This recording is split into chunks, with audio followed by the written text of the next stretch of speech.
ఇప్పటికీ నా చెయ్యి వదలవా డాడీ.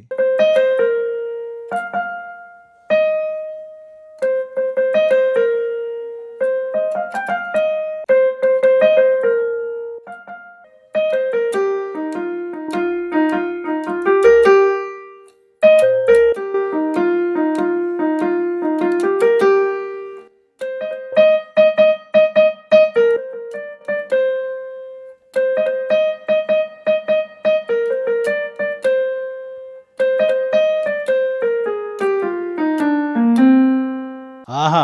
భలే వాయించావురా! Thank you daddy. ఒరేయ్! ఇంత టాలెంట్ పెట్టుకొని కాన్సర్ట్ చేయొచ్చు కదరా! ఫేమస్ అవుతావు. నేను ఏదో ఆఫీస్ టెన్షన్లో ఉండి అది పోవాలని వాయిస్తున్నా డాడీ, ఫేమస్ అవ్వాలని కాదు. ఒరేయ్! ఇలాంటి టాలెంట్ కొంతమందికే ఉంటదిరా, వాడుకోవాలిరా. ఆ టాలెంట్ వాడుకోవాలంటే ముందు నువ్వు నా చెయ్యి వదలాలి కదా డాడీ. నేను ఎప్పుడో వదిలేశాను కదరా!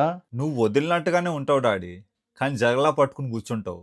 అదేందో నాకు అర్థం కాదు. ఇప్పటికీ నా చెయ్యి నీ చేతిలోనే ఉంది డాడీ. ఇప్పటికీ నా చెయ్యి వదలవా డాడీ. వదిలితే నువ్వు ఫారిన్ వెళ్ళిపోతావురా.